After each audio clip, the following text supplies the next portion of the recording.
Early leads and victories have begun being registered. Donald Trump and Kamala Harris have both opened their account in this action-packed presidential race. Donald Trump has won Indiana and Kentucky, both Republican strongholds. Both the states have 19 electoral votes in total. Meanwhile, Kamala Harris has won Vermont. That accounts for 3 electoral votes. Talk to voters. All right, everybody. Caroline. Carolyn. Hi, Carolyn. It's coming. And news just coming in, former U.S. President and the Republican contestant Donald Trump has won West Virginia as well. So that makes that Trump has Indiana, Kentucky and West Virginia in his kitty. Meanwhile, Harris has only won Vermont, with early trends showing that she's also leading in Georgia.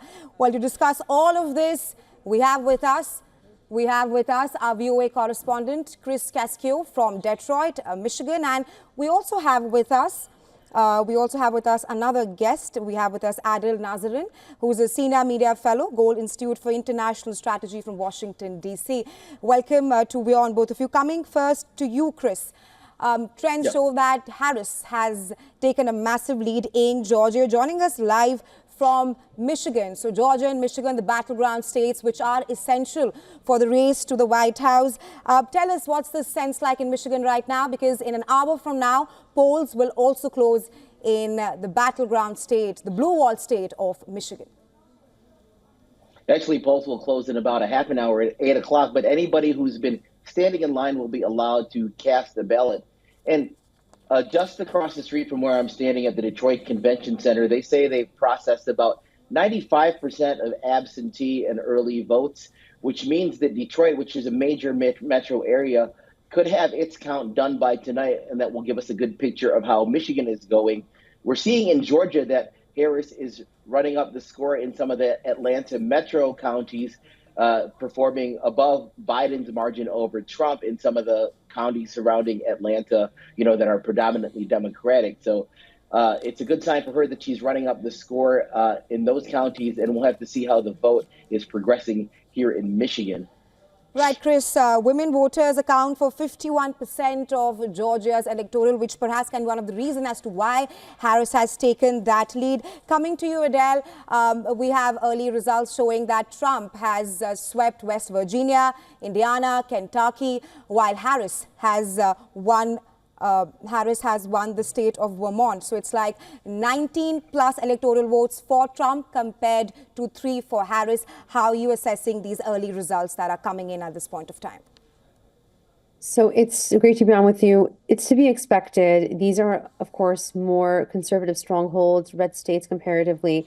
Bernie Sanders, of course, is from Vermont, so she has that in the bag.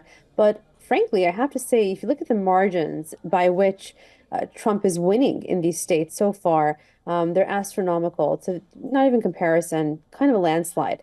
And I think that's very indicative of what we can be seeing for the rest of the evening.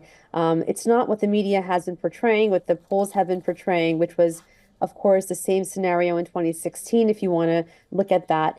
They were expecting that, so far early on, of course, in the evening, Trump would be obliterated or be really, really too close. But I think we're seeing a very significant gap in terms of the votes that are being cast for Trump, increasingly much more over the ones that are being cast for Kamala Harris. Right, and I think we'll see this. Yes, news just coming in is also that Harris is leading in the battleground state of North Carolina, which predominantly has been a Republican base. But coming to you, Chris, it looks like that Harris has somewhat taken lead in the battleground states, which are pivotal for the race to the White House. Michigan, like you said, in half an hour, the polls will close in that state as well. It has, Trump had won Michigan in 2016. Latest polls suggest that a major chunk of perhaps Arab American voters are gravitating towards a third contestant. That's Jill Stein, who is a Green Party contestant. So do you reckon that perhaps a drop in voting numbers for Harris and Trump could further complicate the path to the White House, because it's extremely essential for either of the contestants, Harris or Trump, to win Michigan in order to win the White House? Sure. Michigan has 300,000 Arab American voters, and I spent time in Dearborn, which is right next to here in Detroit. It's a predominantly Arab American suburb, and it's the first Arab American majority suburb in the US as of 2023. Now, 46% of Dearborn's population is of the Muslim faith. And yes, I spoke with some of the voters on the ground this morning, and they didn't even want to go on camera, but they were very angry about the war in Gaza. And none of the voters that I spoke with wanted to tell me who they voted for, whether they voted for Donald Trump, Kamala Harris, or Jill Stein. It is that raw of an issue for them. And a lot of them have family members in Gaza and Lebanon. So it's just one of those issues that touches a nerve in that suburb of Dearborn. Right, Chris, coming to you, Adele. With foreign policy, what Chris also mentioned on the ballot, latest polls, exit polls and trends suggested that democracy and economy were two issues that were really close to the Americans this time in the election season in the United States of America.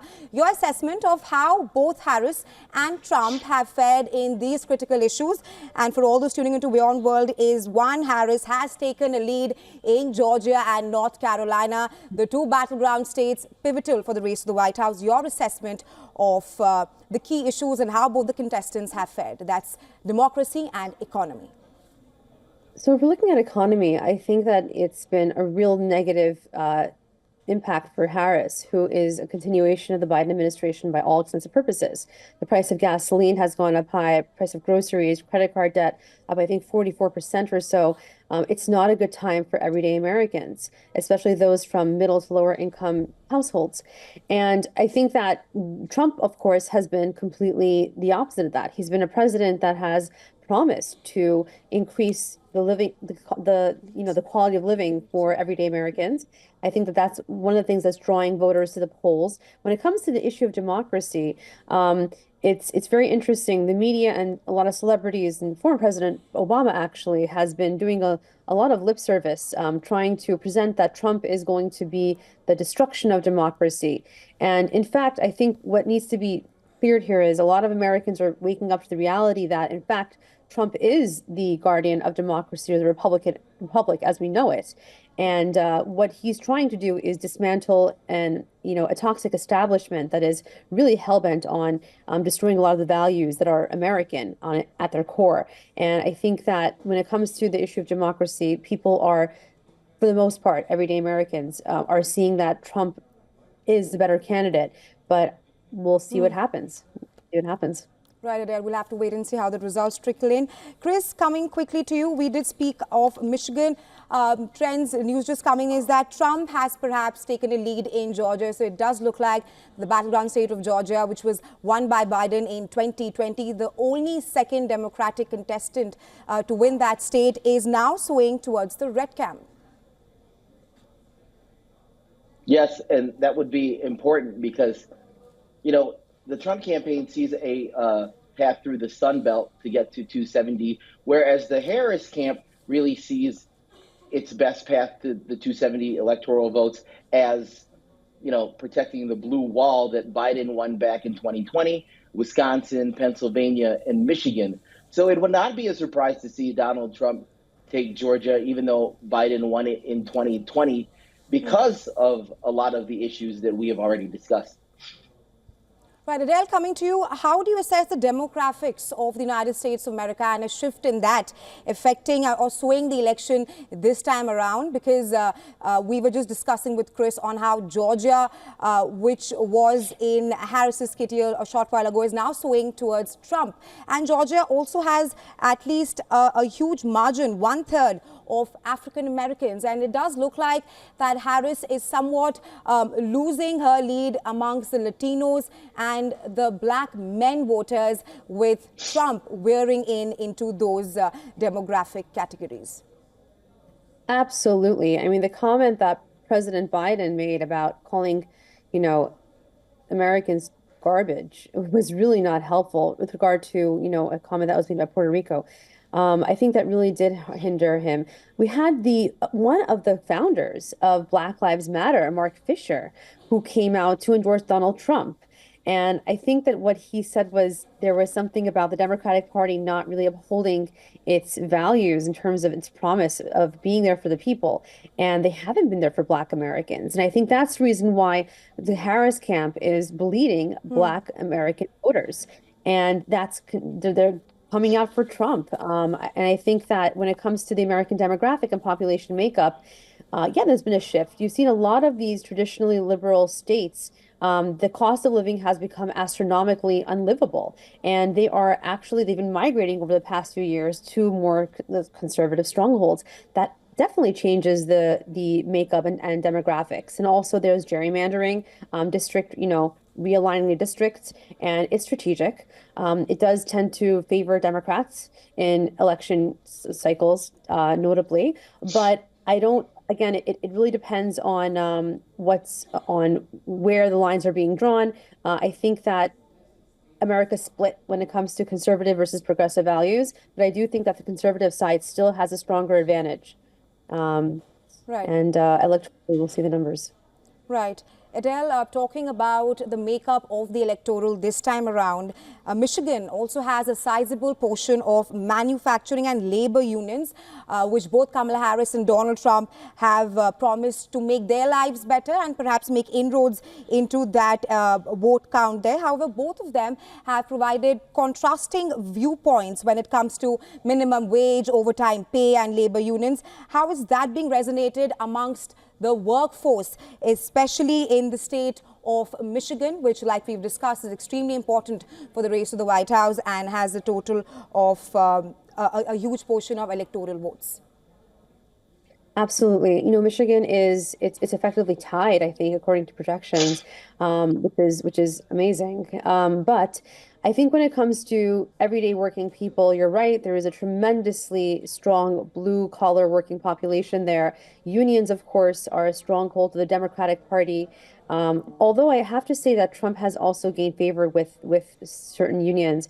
At the end of the day, though, I think that when it comes to the economy, even those who are in the blue collar class, the working class, they have tended to resonate more with Trump's approach, and they think that he's going to the economy. And I think what another very key thing here is American people, they aren't stupid. They're very much aware, and they realize that a lot politicians, they talk a lot. They haven't been able to presidents, senators, congresspeople, they don't always deliver on their promises. And I believe that what Trump has shown is that he's delivered on what he said he's going to do. And I can't say the same has been said for Kamala Harris or of the Biden camp. And so I think that the divide will strongly depend on are the people of Michigan going to put their faith in the fact that Trump becomes president is going to deliver on making the economy better for them, their bottom line. I think that's what it really is on. Right. Chris, coming to you, Adele makes a point there that are the people of Michigan going to vote for Trump and will trust on his promises? But it's also important to note here that while unions may back Harris, the families are backing Trump, considering that they have perhaps found a soft corner or are leaning towards Trump's immigration policies. And like we were discussing here, that immigration and economy are one of the top issues amongst the Americans in this election season. Yeah, it's no doubt that the Republican Party has pushed forth immigration as its primary issue, and that it's really moved even the Democratic Party on that issue. They agreed to that bipartisan bill, and then Biden put forth the executive order that controlled border crossings. When they reached a certain number of daily crossings, he could stop crossings at the border. So yeah, it's one of those issues that really has taken hold, and the Democrats have tried to co-opt, I believe unsuccessfully. So we'll have to see whether it's the overriding issue for voters in Michigan, when you have the economy, abortion, and I need to know that Michigan is one of the states that enshrined abortion rights. So it's not one of those states that has a ban, after a certain number of weeks. So maybe that might not turn out as many women. So we'll have to see how the votes come out. Right, Chris. A lot of pollsters and even surveys are suggesting that the election season this time in the US is more like a gender gap, which has never been seen in the past elections in the United States of America. For all those tuning into WION World, is one former US President Donald Trump has taken a lead in Georgia by 26%. He has meanwhile won Indiana, Kentucky and West Virginia. Meanwhile, Kamala Harris has won Vermont and she's taken a lead in North Carolina. Coming to you, Adele, talking about the women voters.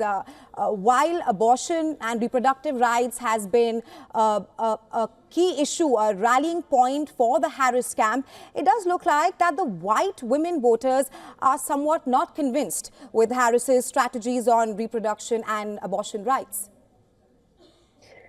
I think what you have is a lot of suburban moms and a lot of progressive women who, yes, Trump did, due to his rhetoric, lose some of the votes, but I think that what's going on is there's been a massive misinformation campaign, frankly, from the media as well, that is enshrining abortion and basically the right to terminate life and to kill babies. And I think that that is really a very, very big touch point for so many voters. Of course, women should have the right to do what they want with their bodies, but there has to be, I don't know, I think kind of the Democratic Party going ahead and, flaunting this as a celebratory thing to end a life that is growing inside of you has really sat very negatively with a lot of other women. That said, I think that the media has done a very bang-up job in terms of damaging, Trump with the suburban housewives. And of course, a lot of them are going to come out and vote for Kamala. That said, as a woman myself, I do think that it's important to not look at someone's gender as being a reason to vote for them. It has to be based on their merits. And frankly, I just think Trump is better positioned for the role. Right. Just hold on, Adele. On that note, Chris Cascio, thank you so much for joining us on the show with your insights. We'll, of course, be closely tracking the Michigan polls as they close in just around 30-odd minutes from now. Right. Coming to you, Adele, you made a point there that perhaps Trump. Right, Adele, if you can hear me, you made a point there that perhaps Trump is better on the policies.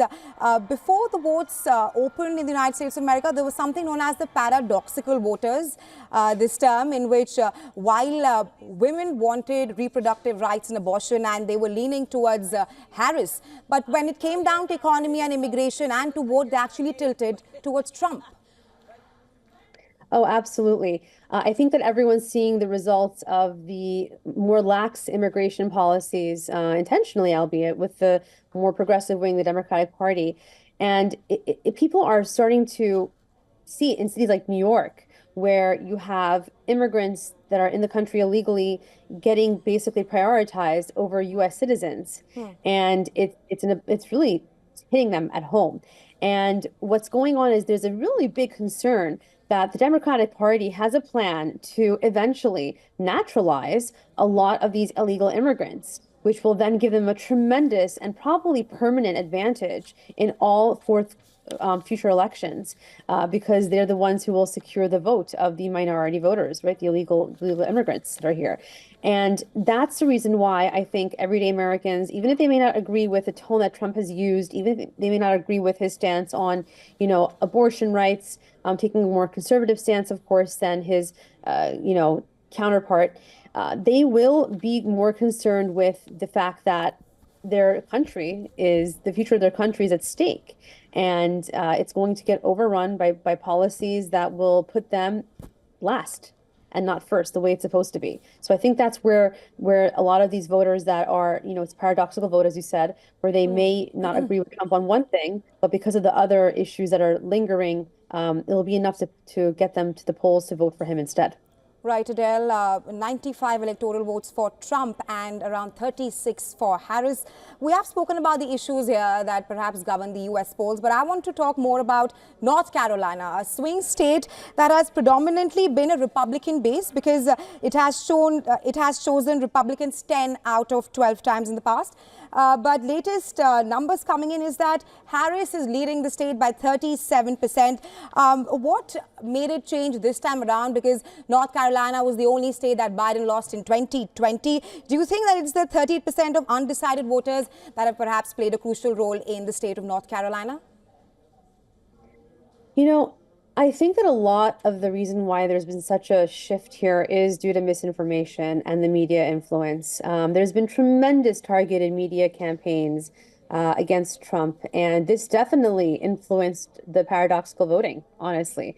When you have a lot of misleading information about candidates' platforms, policy impacts, which actually causes them to vote contrary to their best interests. That said, depending on who wins, if Trump loses North Carolina, we'll know the misinformation campaigns have absolutely been successful. And I think that this is something to, no matter what happens there, there's also just one thing to add. It's also the rural-urban divide, right? Yeah. That's a big issue too. And, improving the local economy, that's going to be a big issue for the more, urban kind of dwellers. For the rural population, it's not as much of a concern. So I think regardless of what happens there, there has to be an examination of how the media's influence and, misinformation campaigns from whatever side does have a tremendous influence in election results.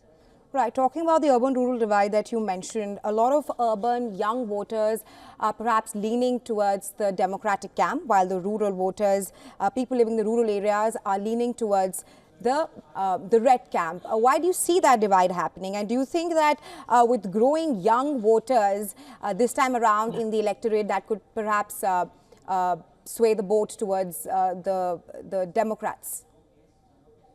Absolutely. There's no question that North Carolina is a key swing state. I think you're right. The younger population here is going to be very indicative of how the voting is going to go. And I think that when it comes to that population, they're going to be really focused on infrastructure and healthcare, right? And when it comes to, well, infrastructure, I can say that we know that the Build Back Better, whatever it was a kind of a under Biden, the Infrastructure Act that he passed, rather, sorry about that, was not really anything of substance. So that can be, scrapped. But when it comes to healthcare, a lot of these young voters are in favor of a universal healthcare system. And I think that based on what the rhetoric Kamala Harris and her camp has been putting out there, they are going to push more socialistic policies that are going to tend to resonate more with that voter demographic. And if that's a key issue, I think it may be more favorable for her. Remains to be seen, but I think that's going to be among the younger voters. They can't afford to pay for insurance premiums. I mean, insurance costs have really skyrocketed. But that's something that I think Trump will also, if he is reelected as president, will this time around work towards making more affordable for everyday Americans. It's just a matter of having gotten the messaging out there. And I think the Harris camp, the Democrats, did a better job in terms of getting that messaging out there regarding healthcare as part of their platform. Question to you before we wrap up this bulletin. Talking about the battleground states, which have been pivotal in the U.S. elections in the past as well. As of now, with the numbers coming in, is that Trump is leading in Georgia by 20%. And Harris is leading in North Carolina by 25%. In the lead up to the polls, we had pollsters saying that it's perhaps a neck-and-neck battle between both the contestants, and both Trump and Harris are tied in Pennsylvania at 49% each. Pennsylvania, as you know, 19 electoral votes, key to the race to the White House. None of the presidents in the past, they have become the president without winning the state of Pennsylvania. This time around, do you think that it will all trickle down to the state of Pennsylvania? I'm so glad you asked that. believe it or not, this time around, Pennsylvania does not play as significant of a role as it did in past elections. I'd have to say probably North Carolina, Georgia are more indicative. I think North Carolina has 15 electoral votes and Georgia has 16. But at the end of the day, interesting enough, and Michigan, of course, is important too. But Pennsylvania is not going to really determine the Keystone State. I think the election results, but it is still going to be important. But I think there's other states at play this time around that are going to push everything over the edge. Right, Adele, thank you so much for joining us on WION on this election night day in the United States of America. Thank you. Thank you. And well, for all those tuning into WION World, is one latest trends coming in is that former U.S. President, Republican contestant Donald Trump is leading in Georgia by 25%. He has won Indiana, Kentucky and West Virginia. Meanwhile, Kamala Harris has won Vermont, and she is leading in North Carolina. We'll, of course, be getting you all the latest. Thank you for staying with us. You're watching WION World this one.